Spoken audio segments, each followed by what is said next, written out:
You're watching the KOAM Morning News on Fox 14. Right now at 7, history buffs have an opportunity to help dig up some local history. Also, community members came together over the weekend to help raise awareness for gun violence.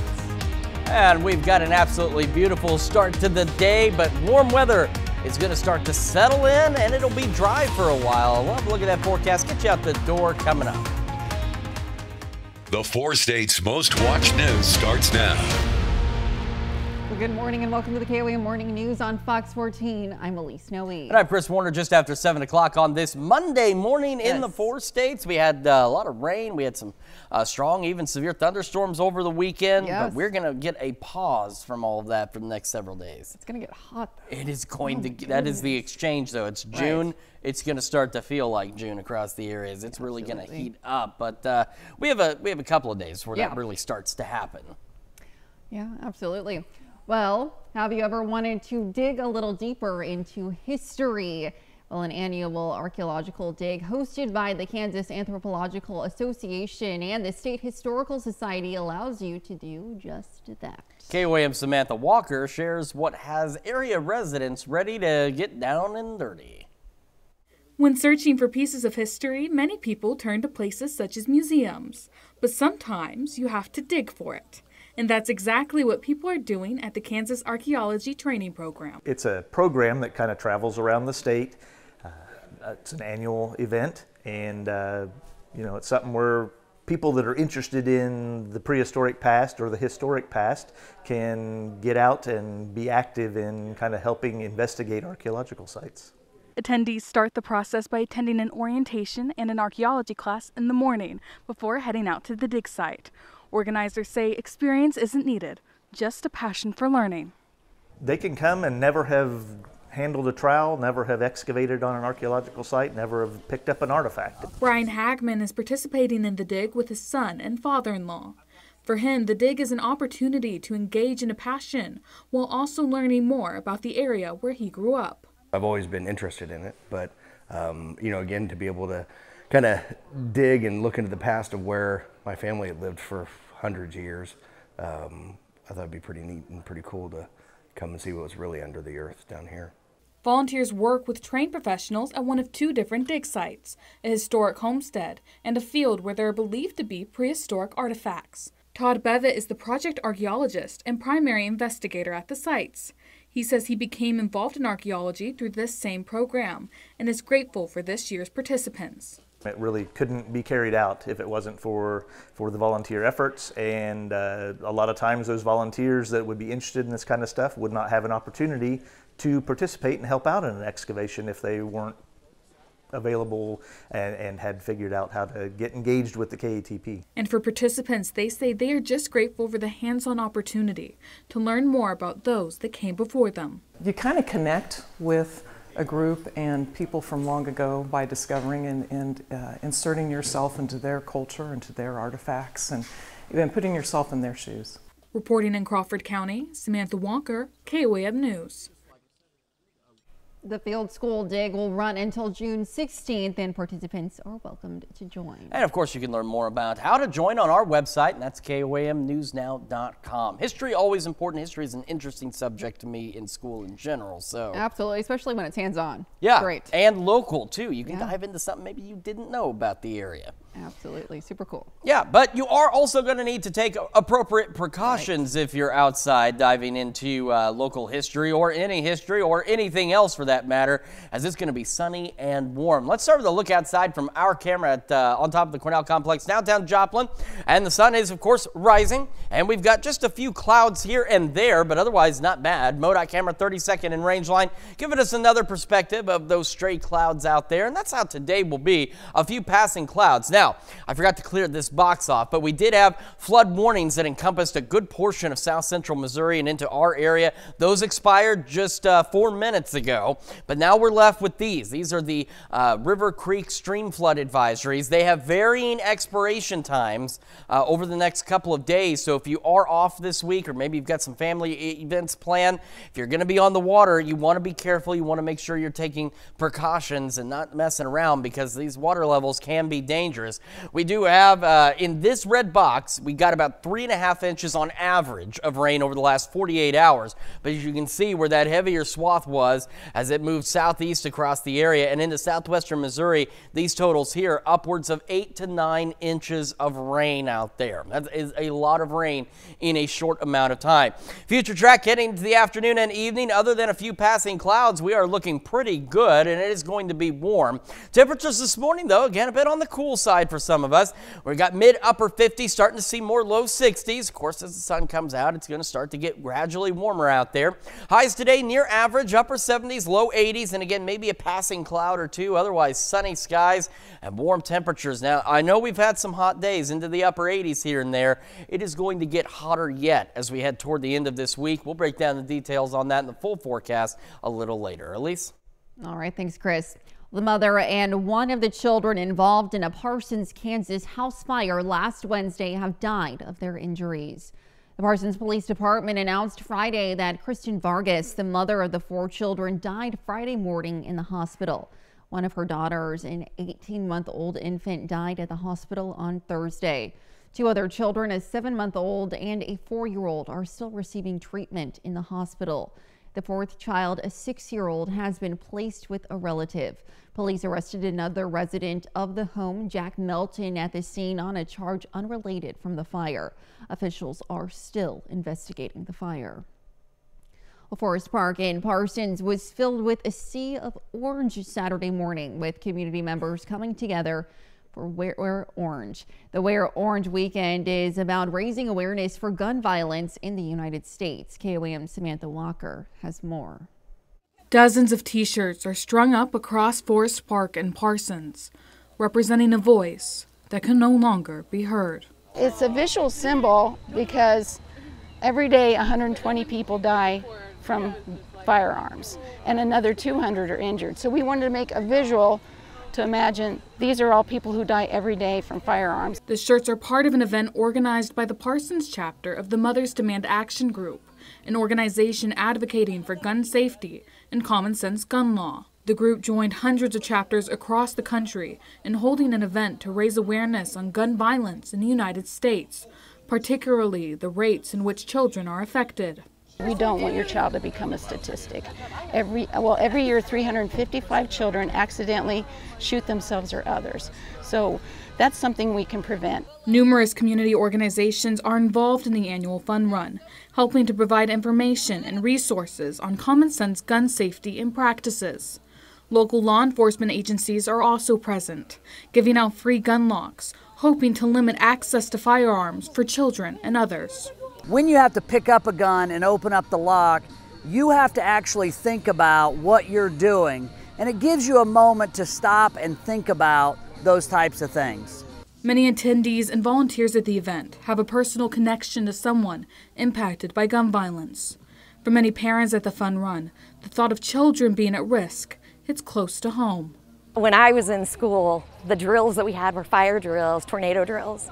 But my children went to school with active shooter drills their whole time, and that's not right. We, in America, our children shouldn't be killed by guns. This is the #1 killer. It should be some other accident, something that we can't control, not gun violence.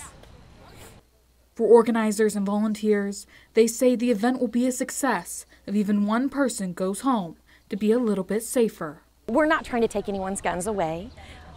I grew up, my dad was an avid hunter, my husband's a hunter. That stuff, that's not what we're about. But just keeping them locked up, keeping them safe. It's about protecting people and just helping people with resources to make good decisions about their guns. Reporting in Parsons, Samantha Walker, KOAM News. The event held a fundraising drive for Safe House Crisis Center, an organization that assists people experiencing domestic violence, sexual assault, or stalking. Organizers say individuals going through those types of crises are more likely to be impacted by gun violence. And those are our top stories this half hour. Coming up next, Lori Horton returns to show us her recipe for Oreo lovers cookies. We'll be right back. But before we get to break, here's a live look at the Nature Center and Cave.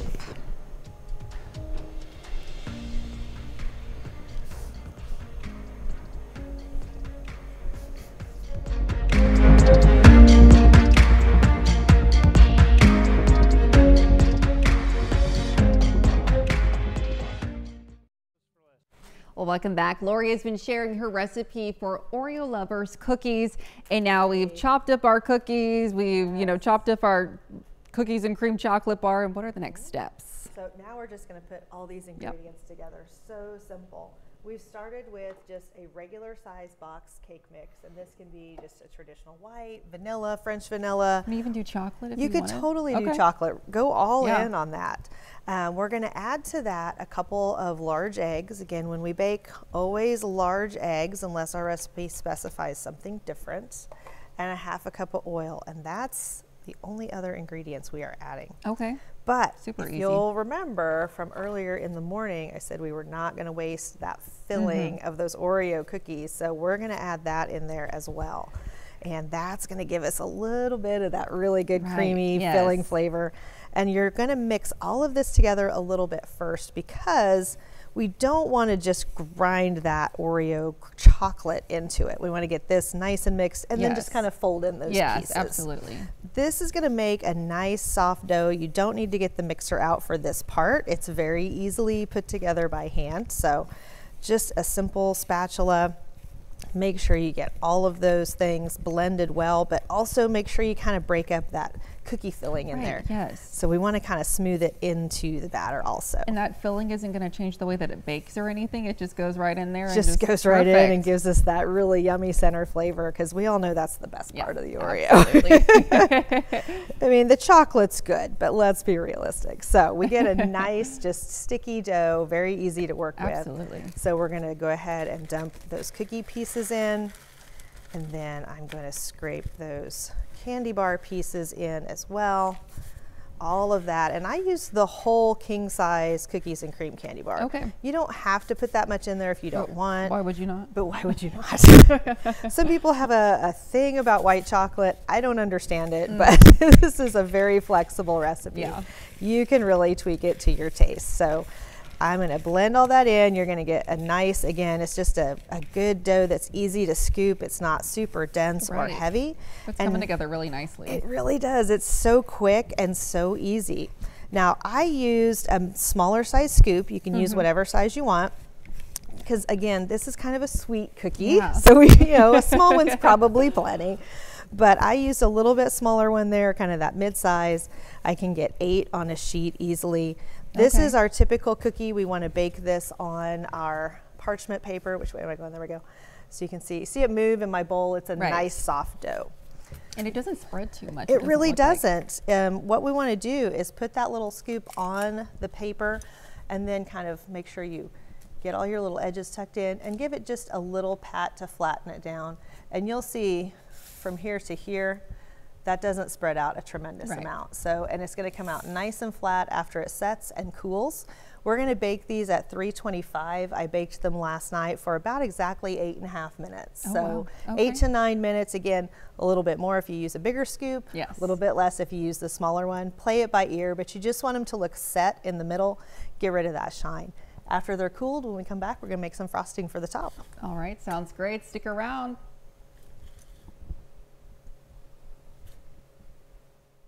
Welcome back. We're putting the final touches on these delicious looking Oreo Lovers cookies. What's the final steps? Final step is frosting for the top of we're going to keep it really simple and just start with a can of pre-made frosting. Okay, yeah. And of course you can make your buttercream from scratch. Whatever you like that way is perfectly fine. We want to just keep it a nice light frosting. So that's part of the reason we're using a store-bought one. It's typically a little bit softer, a little fluffier, but we still want to take that out of the can and whip it just a little bit, make a little noise, but just to cream it a little. And I actually added just a little splash of heavy whipping cream as well. And that's going to make it a little richer, give it a little better flavor, and believe it or not, stiffen it up a little bit. Seems counterintuitive because you think you're adding liquid, it's going to make it softer. But heavy whipping cream, if you whip it for a few extra minutes, will actually give it a nice stiffer texture. Lovely. So it's really nice and creamy, nice and soft. You can add a little bit of your own flavoring to that as well if you want to throw a little vanilla in there or almond, just whatever you like. Pardon my reach. Now, we're not going to get super fancy, but we want to put a generous amount of that frosting on each cookie Yes. because, you know, you've got to just go big or go home. Oh, you could absolutely. actually make these into sandwich cookies if you wanted to. Oh, Put this yeah. on the bottom side and slap a couple of these together would be really good too. And then if you really want to go all in and get as much Oreo on there as you want, Yes. I've crushed up just a few more of just the chocolate pieces, again, not the center, and we can add a few of these little Look at pieces that. on top just to make it look really cute. So again, it's a simple one, but yet you can kind of tweak it a little bit and you can add some extras to it to make it a little more from scratch, a little more homemade, and some extra flavors. But it's a great base to start with. It's a great base to start with. And you know, you could really go all vanilla and add wafer cookies to it and just a white chocolate bar if you want to go all chocolate. And as you mentioned, you know, try a chocolate Right, cake yeah. mix to start and do, you know, just a Hershey bar in there instead of the white cookies and cream. You've got a lot of options, and that's the fun part with some of these Let's sneak simpler one of recipes. Yeah, the sample is the best part. Yeah, I'm right? like, I can't even help myself. Make sure when you bring these out though that you do let the cookies completely cool before you start to ice them. Again, that's just going to melt your frosting and it's nice and soft to start with. So that would be a little bit of a problem. It's perfect. It's such a like good combination. You do also want to store these in the fridge. They will keep really good for several days, but if you don't frost them, they freeze really well. Oh, fantastic. So, yeah, so you this can make is a big great batch one. and then Exactly. It doesn't make a lot. So this will make about 2 dozen of these mid-sized cookies. If you use the bigger scoop, you're probably only going to get about a dozen out of it. So like you said, they're perfect and they're super great. sweet, like perfectly sweet. So where Yeah. you don't need a big cookie. Absolutely. We are coming up on 4th of July parties, family reunions, all of these things that we're going to be doing all summer long. So these are kind of a great go-to. You could do up the cookie, throw them in the freezer, bring them out when you're ready for your event, put the frosting on there, top them, and you're good to go. Wonderful. Well, once again, Lori, thank you so much. Stick around. We'll be right back. Welcome back to the KOAM Morning News. It is now 7:24 on this Monday morning. Live shot from our camera on top of the Cornell Complex downtown Joplin. The winds are calm. There are a couple of stray clouds, but otherwise a beautiful start to the day and a great view from the MoDOT camera 32nd and range line. Not seeing as many of those stray clouds as we were earlier. And the MoDOT camera down in Neosho looking back toward the west. Of course, is Lusk Drive is a 60 and the sky's looking great as well. Now, we got a lot of rain across the area, so we do have a number of flood warnings for some local creeks, streams, rivers out there, and technically a flood advisory as it stretches down into Ottawa County. So if you're planning on being on the water over the next couple of days, these have varying expiration times between tomorrow and into Wednesday evening. So do be cautious out there. Watch out for those higher water levels as that can be dangerous. And here's why. Look at all this rain. This is the last 48 hours worth of rain. And you can see where the bulk of that fell in this swath here. And then as it got into southwest Missouri, these purple colors here, we're talking 8-9 inches of rainfall. The future track, there is not much for it to track other than a few stray clouds. We'll have partly cloudy skies as we go overnight tonight. Outside of that, though, heading into Tuesday, it's another beautiful day. A few clouds here and there, but it's going to be pretty darn fantastic for our Tuesday. We'll see a few more clouds late in the day on Tuesday, and those will clear out for Wednesday. So the sun presents its own unique problems, of course. Our UV index today is at a 10. That's very high. Your burn time is about 8 to 10 minutes for unprotected skin. So if you've got to be outside, make sure that you are taking the appropriate precautions. Limit your time out there as you can. As the sun, of course, it can be dangerous. It can be hazardous for your health. You want to make sure you are staying safe. Our camera 7th and range line, there's a little bit of a stray cloud here and there. Otherwise, again, not bad. 57. Winds are calm.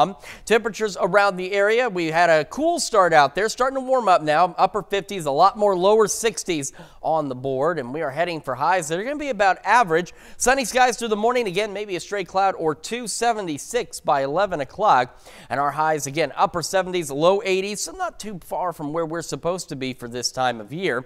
Again, we'll see a few more clouds through the evening and into the overnight, go partly cloudy, and another cool evening out there as we fall back into the upper 50s and low 60s. 60s. However, summer is going to set in with a vengeance. We're talking low 80s tomorrow, mid 80s Wednesday, upper 80s Thursday, and then we cruise into the 90s as we head into the weekend. So we're talking low, maybe even mid 90s as we head into the start of next week. So just downright hot. So that said, we want to remind you, make sure you're taking appropriate precautions out in the heat, especially as we head toward this weekend. Make sure you're staying hydrated as well. Then we could see a stray shower or two by next Wednesday. That's a check of your forecast. We're back with more right after this. The 4 states' most watched news starts now. Welcome back to the KOA Morning News on Fox 14. It's currently 7:30. I'm Elise Snowy. A two-vehicle crash on a range line sends 2 people to the hospital. The crash occurred at about 3 o'clock Saturday at 17th and Range Line. Numerous witnesses say the driver of the SUV was ejected on impact. The car involved went over curbs and through landscaping, coming to a stop in the U.S. Cellular parking lot on the northwest corner. Joplin police say the 2 transported to the hospital suffered non-life-threatening injuries, and authorities are still investigating what occurred. Well, new activity is being held towards the end of mining days, and that is a pickleball tournament. 21 teams of all ages participated in the first ever tournament yesterday in a round-robin format. Medals are awarded to the top 3 teams, and all proceeds go to the Frontenac Rotary. The Municipal Frontenac swimming pool wrapped up the mining days festivities with a free swim yesterday, allowing everyone to beat the heat without beating their bank account. The free swim is the traditional last event to cap off mining days. For me, it just kind of feels like another normal day at work, but it's just, I think it's a good way for people to end their weekend, come go for a swim, cool off after a hot day out here. The free swim was moved from 1 p.m. to 3 p.m. due to low temperature. Well, citizens in Pittsburgh had the opportunity to enjoy live music in Lincoln Park Saturday at the Halfway Home Music and Arts Festival. Attendees could enjoy music from 7 bands across 6 genres, including hard rock, country, Americana, and much more. Proceeds from Saturday's event go to revitalizing the J.J. Richards Band Shell. A great time. I guess that would be the thing you would want for every concert. I want them to be aware that we started with just multi-genres too. I didn't want this to be a country festival. I didn't want it to be a red dirt festival. My preference is metal. It isn't a metal fest. We have all genres of music. And I wanted to touch everyone that's willing to come out and sit in the park and listen to music all day. Future festivals are planned for Fort Scott and Parsons. The city of Altamont held its annual Flag Day celebration on Saturday. The all-day celebration included some usual staples like turtle races and a water balloon toss, as well as some new events like a quilt show and an esports tournament. A $500 medallion hunt was held during the week leading up to the event. Now let's check in with Chris for a look at the forecast. Yeah, we've got a very nice start to the day out there. Temperatures, though, already warming up. MoDOT camera 32nd and Range Line showing us clear skies out there this morning. And we'll see maybe a stray cloud or 2, but otherwise sunny skies. We do want to remind folks again about the flood warnings. What we've got left in place are the creek, river, stream flood warnings and flood advisories. So again, if you're planning on being on the water over the next couple of days, make sure you're taking precautions because again, these have varying expiration times between tomorrow all the way into Wednesday evening across the area. And this is why on average in this red box, it's a little hard to see with all these colors, but in this zone, average rainfall was 3.5 inches, but you can see we got this big swath of very heavy rain. And as it crossed into southwestern Missouri, these purples are indications of rain totals upwards of 8 or 9 inches. Future track through the afternoon and into the evening, other than a few stray clouds and eventually partly cloudy skies overnight, we're looking pretty good and we're going to be dry dry and warm over the next several days. In fact, we're going to be downright hot a little later this week. Again, warming up, upper 50s, a lot more low 60s out there as we get this day underway. Highs about average, upper 70s, low 80s, sunny skies. Again, maybe a stray cloud or two, and then we'll start to go partly cloudy later in the evening into the overnight hours. As mentioned, though, it is going to get downright hot over the next several days. We'll break down the details on that and the full forecast here in just a few more minutes. Elise? All right, thanks, Chris. Well, beaches in a popular Florida panhandle town are open again after 2 separate shark attacks on the same day last week. Beachgoers in Walton County told to be careful after one woman lost part of her arm after a shark attack. Fox News correspondent Madison Scarpino has more. The life of the woman who lost part of her arm will never be the same, but thankfully, all 3 of the victims are alive. Experts say that back-to-back shark attacks are extremely rare. The attacks happened within miles of each other on separate beaches in Walton County, Florida. On Friday before 1:30 p.m., a woman swimming near a sandbar was bit and again lost her arm. An hour and a half later, another shark attacked 2 teenage girls. These people were hurt badly, life-threatening, life-altering. The woman and one of the teen girls were taken to the hospital in critical condition. The other teenage girl suffered minor injuries. Deputies say beachgoers, who were also medical professionals, jumped right in until paramedics got there. Local authorities along the Panhandle are keeping a closer eye on the shoreline and doing patrols. The Florida shark attacks happened on the same day of an attack in Hawaii. And just last month, there was an attack in Galveston, Texas, when a 19-year-old fought off a shark with her bare hands.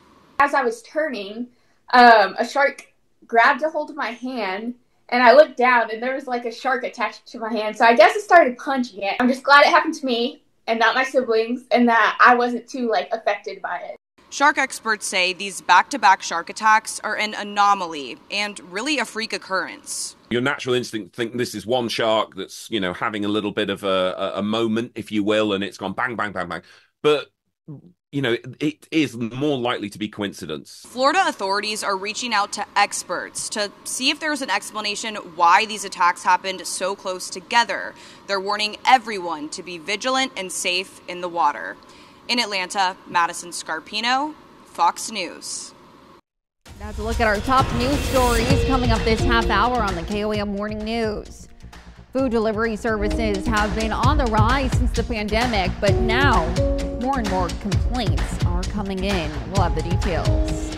We'll be right back, but first, here's a live look from the SEK Nature Center in Kansas.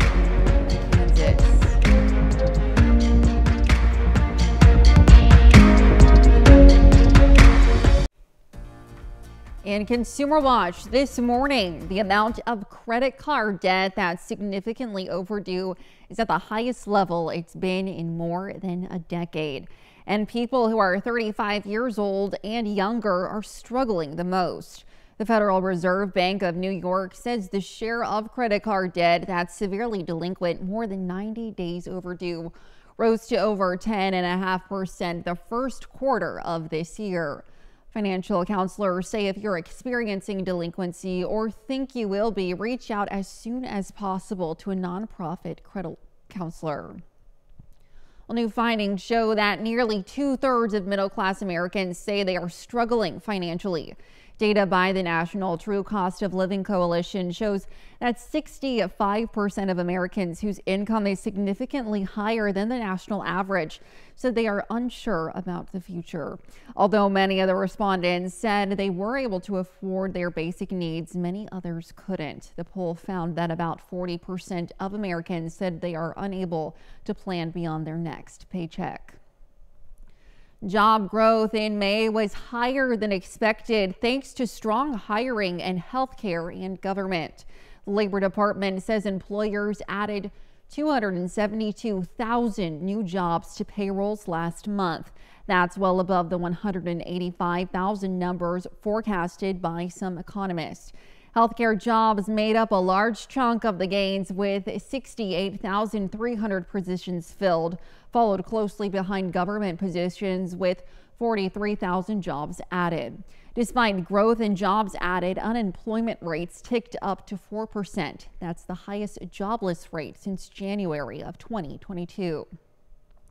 The term hangry describes someone's temper when they're hungry. And while food delivery services are helping to get people their meals in a pinch, tempers are now flaring over the behavior of some of those delivery drivers. Fox News' Deborah Valentine takes a closer look at why cities across the country are warning of dangerous activity. The COVID-19 pandemic helped usher in a new age for food deliveries, with demand only rising in its wake.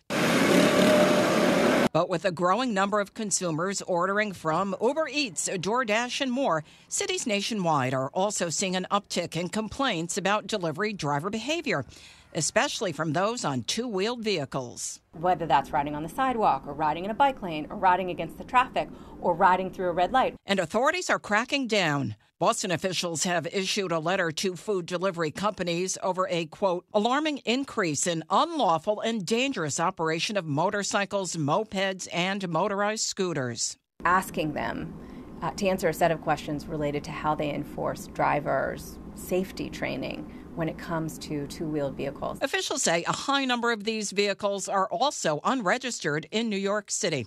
Officials have seized roughly 13,000 scooters and mopeds so far this year. We're not going to tolerate it. In Washington, D.C., officials recently started the Operation Ride Right program to help monitor if drivers of two-wheeled vehicles are complying with the rules of the road.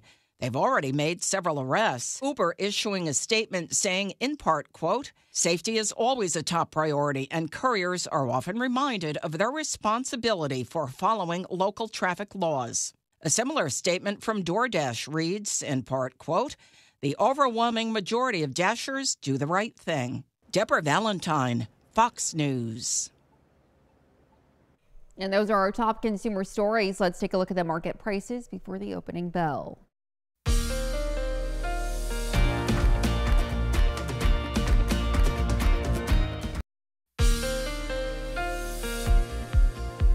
Welcome back to the KOAM Morning News, 7:45 on this Monday morning. We're starting with this beautiful live look from our camera downtown Joplin on the Cornell Complex. Not a cloud in the sky from this perspective, but we have had a few clouds here and there.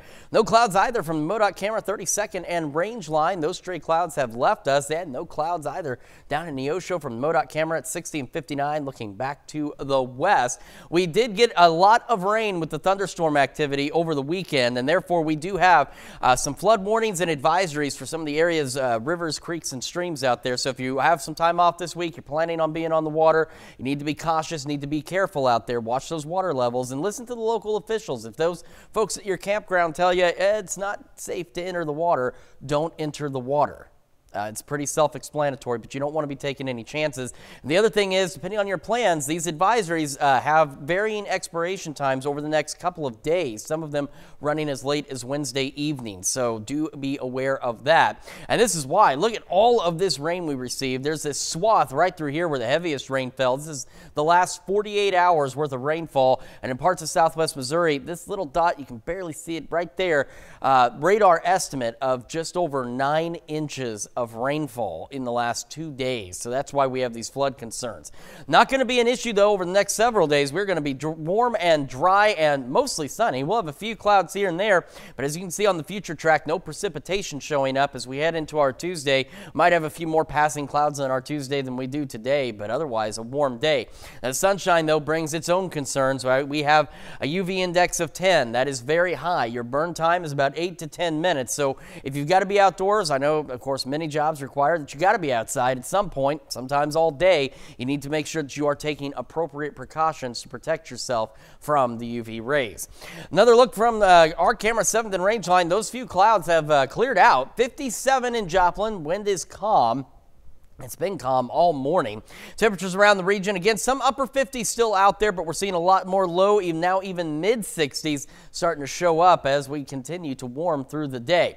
Sunny skies, again, through the morning, 76 by 11 o'clock. We're looking at highs, upper 70s and low 80s today with those sunny skies to go along with it, while the north breeze around 5 to 10. A few extra clouds later this evening and overnight, partly cloudy skies. Still a cool one, though, back into the upper 50s and low 60s, and then some are really starting to set in here. We're going to go low, mid, upper 80s through Thursday, and then take a look heading into the weekend. This is where you got to make sure you're staying hydrated and you are taking precautions, because not only is it going to be very sunny, it's also going to be quite hot. Temperatures into the low to mid 90s and maybe a stray shower or two next Wednesday. That's checking your forecast. We're back with more right after this. Well, many brave men were honored last week during the 80th anniversary of D-Day. It's important to remember the women who played a big part in the war. Mary Almose spoke to a Minnesota woman who served our country 80 years ago. Mom, was this in Des Moines? This is Fort Des Moines, and I'm away up here. In her Edina living room, Florence Cesare and her daughter Sandy look back at the scrapbooks of Florence's time in the Women's Army Corps. She grew up in Curry, Minnesota, a small farm town south of Marshall.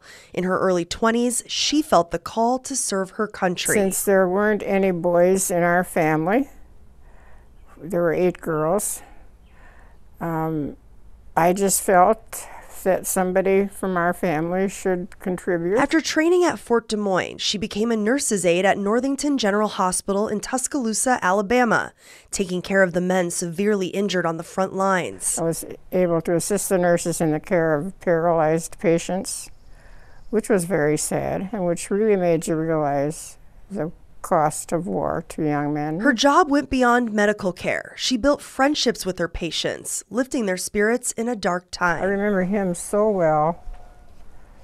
They were all sweet guys. These women took on a lot of trauma they witnessed, but made sure to find the joy in their job as well. We had a tight-knit group. In fact, we had a softball group. We played softball, and we had a lot of fun. She continues to treasure the Women's Army Corps uniform she wore at age 22, still just as patriotic as the young woman who wore it, now at age 102. It was for our country, and at that time our country needed us. After Florence left the Women's Army Corps in 1945, she continued to work as a medical assistant. She turns 103 in August. Certainly impressive, and she looks fantastic. Absolutely, she's doing great yes. for 102 years Certainly. old. So, we've got, again, some flooding concerns. So if you have the week off, maybe you were making some plans to head out to some local rivers or creeks or streams in our area. This is a look at those flood warnings out there. So remember, if you're heading to a campsite or one of these local rivers, you make sure you listen to the officials. If they say it's too dangerous to get in the water, simply do not. You don't want to take those chances. And these have varying expiration times as we head through the next couple of days, some of them running as late as Wednesday evening, because we picked up a fair amount of rain, and in some locations upwards of 8-9 inches of rainfall from the past weekend. We'll have another look at your forecast, including that big warm-up and the news you need to know right after this. Here's a check of today's top headlines, the news you need to know before you head out the door. A two-vehicle crash on Range Line sends 2 people to the hospital Saturday afternoon. The crash occurred on 17th and Range Line. Numerous witnesses say the driver of the SUV was ejected on impact, and Joplin police say the 2 transported to hospital suffered non-life-threatening injuries. Authorities are still investigating what occurred. The Parsons Police Department announced Friday that Kristen Vargas, the mother of the 4 children and her 18-month-old daughter, died from a house fire in Parsons last week. 2 other children, a 7-month-old and a 4-year-old, are still receiving treatment in the hospital.